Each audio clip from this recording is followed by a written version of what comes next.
roads where it's another road, it's like a trail, and you can't. And on one side it's like this, and the other side is like this. So you had the road. Well, at Cassino, there was a poor German soldier who had fallen and got run over where the road had been cut out, blown out. And everybody, if you were going into the Cassino, you had no choice but to run over him. So, you know, he was just part of a uniform, all that amounted to it. Yeah. Anyway, that's the way it is here. And here was a soldier in the road. And so I goes out, goes over, and from the wounds on him, it was like what's called S-mine. You ever heard of S-mine? There was the Germans had this. If they had a set, you step on the activator, and it would pop up about that high above the ground and then blow. Okay. When I think he got hit by an S-mine because he had all this whole. He was still groggy, but very, very near death, really. And I says, well, I'm going to, the captain, I says, I'm going to move you out of the way, so I'm going, but Major Arnold is at the end of our column, and he's going to take care of you. So I had to pick him up. He was about 150 pounds. Picked him up from there, got him up on the bank, and went on down. And we went across. This is an area that was really hilly, and the Italian people had, over the years, built a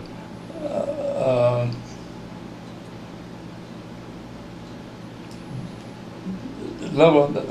I can't think of the name. Anyway, like terraces. Terrace. So terrace. What it was. There were terraces, but that 30-ton tank hit the corner of those terraces. The terraces weren't there any longer.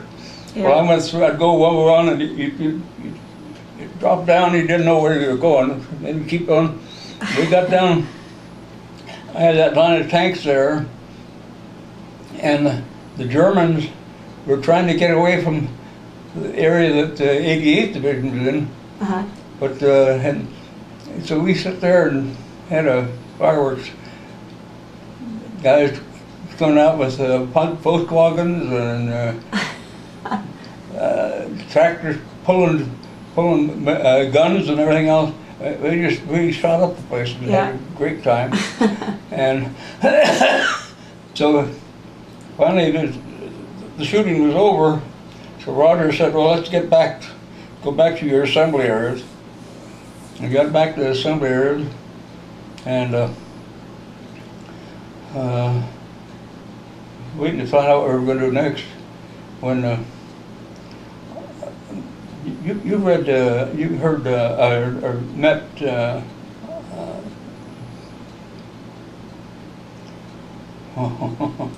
isn't that awful? Oh, I do that all the time, Dad. And I'm only 52, 53. Well, Louis. French Louis, do you remember? I don't know if I ever actually met him. He was here at the reunion, so he probably did. He may not. I don't know if he was there. Ruthie just texted me. Let me just.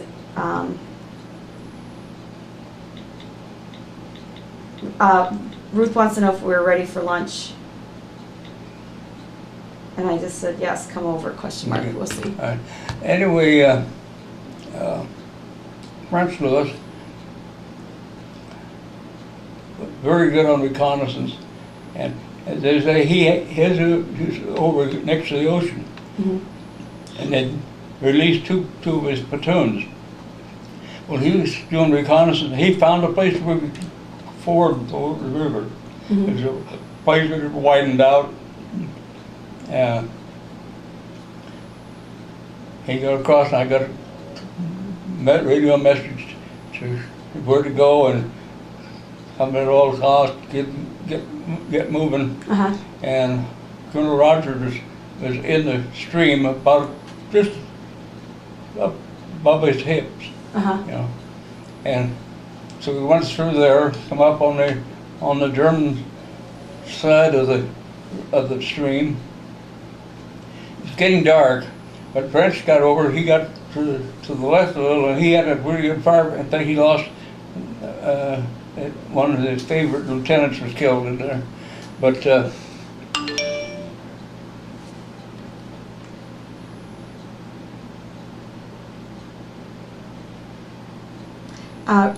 Ruth, let's see, we'll be home, well, I'll be home by 3:15. We'll do something easy for lunch so that Sure. Ruth doesn't have to worry about being late or anything. And anyway,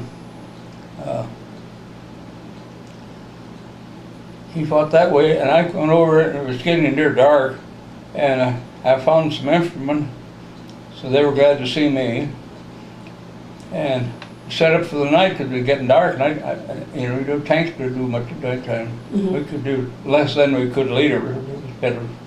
But anyway, set up, watch overnight. In the morning, everything seemed good. Nothing. The infantry had pulled out, and I didn't know where to go. There's this big mountain, and there's a track. So I said, well, let's go see what we can do. So I took the company up. We got up on top. It was about probably 3,500 foot, and it's behind the German lines. And Did you know you were behind the German lines? Look over there and you see the latrines. You see the guy go over squatting in the latrines, and you could see the motor crews firing their mortars. So well, you take 16 tanks where they can look down there and see them, and it wouldn't run long. Oh, gosh. The train wasn't the place. Anyway, we pretty well butchered them up. Yeah. And then I got a message from Colonel Rogers to come to the bottom of the hill, ready to get into combat. And I'll give you the information when you get down here. So I got down, and he had a map of this area. And all the roads went that way. Nothing went toward the Cassino was the objective. It's a big, about 4,000 foot mountain there. So I said, well, okay. So I looked at this. Here is a lot of like washouts, from coming out of the mountain. Yeah. And we came to a place. They had to go across to about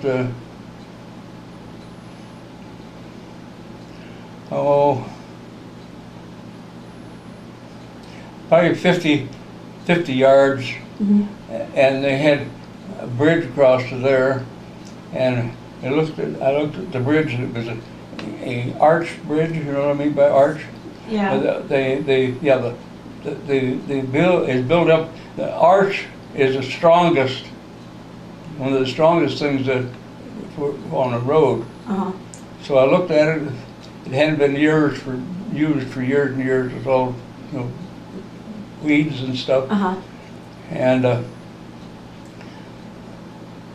so they took all of the tankers out except the driver, and the tank commander let them across, and you had about that much room on each side of the tracks. Yeah. Went across. I took my whole company across it. The first tank went on it. There was all sorts of dirt and stuff, this arch was tightening up. Yeah. Anyway, I took my platoon across, or my company across, and then the others followed on the same road. And got up near the base of this mountain, Cassino, and there's no place else to go. We had taken about a couple hundred German prisoners, and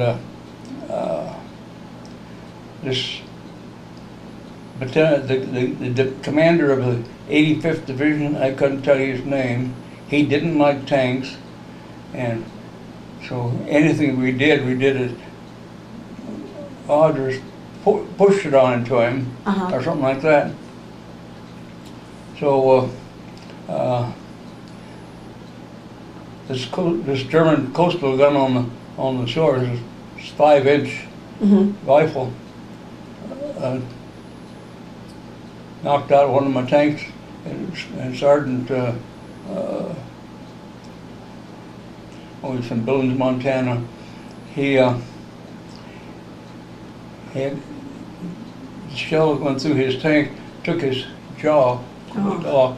So when I saw he was standing out there and his tongue hanging down here almost to his belly button, you know. And they of course, they took care of him.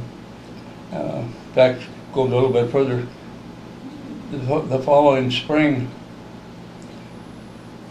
at Armstrong, Arkansas, they had a resort there or something. That was the Rehab, and we went there.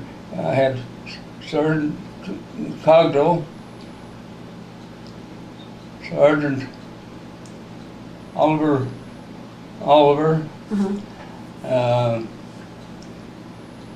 and Sergeant Pennington. They were all of my rehab. They were all my. One of them was wounded at Cassino, and Oliver. He was watching some soldiers from the 103rd Division move a gun into position, and it filled them all full of sand and gravel. Anyway, and Cogdill, who had lost his jaw, they were all there.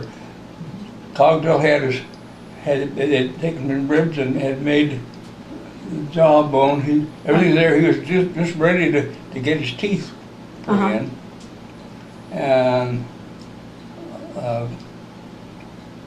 Oliver, he was close to blind, but he wasn't blind, but he was, real bad.